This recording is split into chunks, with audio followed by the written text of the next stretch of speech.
You may be trustworthy, but are you trusted? Man, there's a big difference, especially if you're a leader. And we're going to talk about it next on Purpose Under Pressure.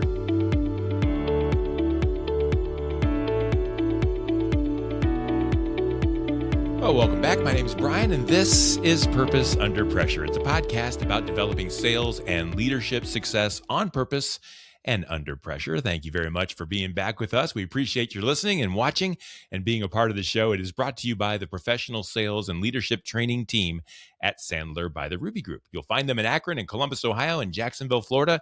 They're also in Capital Region, New York. They do their work of training your team and training your leaders on purpose so that your team and your leaders can represent themselves that way. It's very simple. You want your people to do things the right way. They want to do things the right way. You've got goals, you've got pressure, you've got all kinds of things driving them the wrong ways. How can we make things happen on purpose? That's the Ruby Group, and that's what they're all about. So you would do yourself a favor by contacting them. You can do so online. They are at therubygroup.sandler.com. The Ruby Group, practical sales and leadership coaching for high pressure moments. So let's get cooking. There is a lot of pressure, especially when it comes to leadership. And I've got a question for you. If you're a leader, if you're a sales leader, if you're a director, even if you're an owner, if you lead other people, do you trust your team? Do you trust them? And just as importantly, and perhaps more importantly, do they trust you? Listen, just because you are trustworthy, just because you feel like you should be trusted doesn't mean you are. Did you get that? Just because you think you're trustworthy doesn't mean people trust you. You know, deep down, you're a good person. You have their backs and you're on purpose for the right things and the right reason and the right ways. Just because you would trust you doesn't mean they do. And without trust, how can anyone lead? You see, a leader isn't a leader unless someone is following. A leader who isn't followed is a loner, just out there walking out there by themselves. And when you're under pressure to lead your team to produce numbers, to produce revenue, to hit the nut, to grow the organization, that lack of trust is a pressure point of its own. And you know, that crock pot is going to blow anytime. If you don't have trust of your team, it's not always going to work. And when it doesn't, you're likely out there all by yourself. So how do you know? How do you know if you're trusted?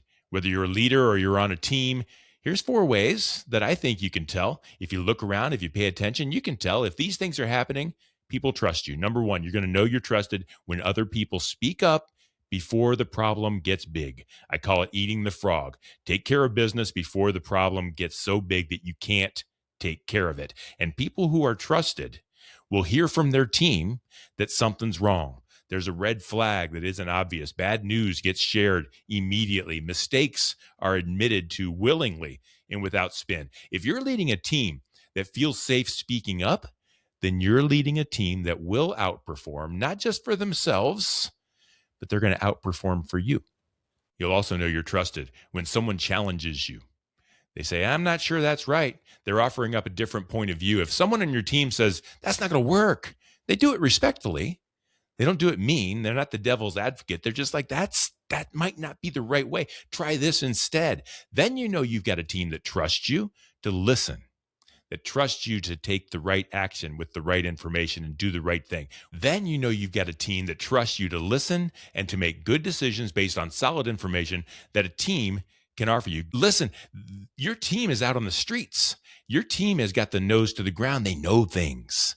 And you would do well to listen to them, and they would do well to bring their information to you. And when there's trust, they can do that. Number 3, is your team making and acting on their own decisions?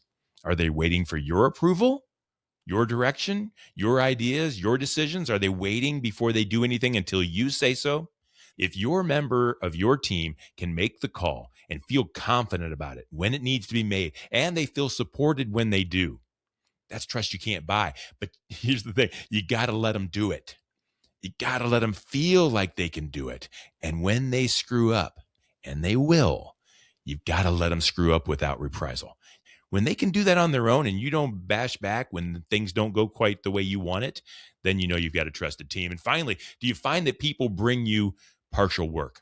I love this one because if you've got a team that will come to you with draft work or partially completed work or work in progress and say, hey, is this right? Is this where you're going? Is this what we're looking for? Is this what we're trying to do as a team? Am I on the right track? This is work that they're responsible for, and they're coming to you, their leader, for help. Man, you can't buy that kind of trust. They're vulnerable because they trust you. I love that. And that means you're doing the right thing. Now, if your team is playing it close to the vest, they're not offering ideas, they're not owning their mistakes or pointing out the curveballs that are coming up, it's because they're afraid that you won't do the right thing when they do. And here's the thing. If that's happening, I can't tell you why, but you know, don't you? If you're a leader, you know, maybe you're not pulling your own weight. Maybe you're not following through on what you say you're going to do. Maybe you're not owning things and you tend to blame someone else even when it really is their fault. Maybe you're being unpredictable, or maybe you don't do the things that we just talked about as evidence of trust from your team. Maybe you're letting things boil over to a crisis before you do anything about it. Maybe you're not challenging your leadership.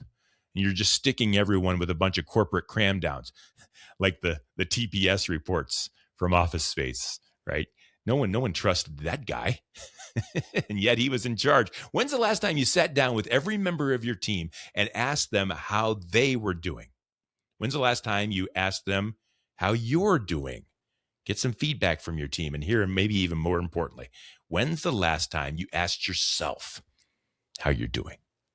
Be honest with yourself. If your team isn't showing signs of trust, you know why. And you'll need some training or guidance to fix it, because if you could fix it on your own, you never would have gotten this situation in the first place. So, look, leadership is hard. It ain't easy. I'm not telling you it's simple, but it's harder without trust. And just because your business card and your title says you're a leader doesn't mean that you are. Folks, thanks for being here. Thanks for listening. Thanks for watching. We do this every week, multiple times. So if you don't want to miss an episode, go ahead and subscribe. We'll make sure we let you know when they come out live. Also, if you would, go ahead and like this show. Tell a friend. They can be on purpose too in that way, and they can join in the conversation with us. You'll find all past episodes of Purpose Under Pressure at bryanmediastrategies.com/podcast and wherever you stream your favorite shows. It's brought to you by the Ruby Group, practical sales and leadership coaching for high pressure moments. Until next time, no matter how high the pressure gets, stay on purpose.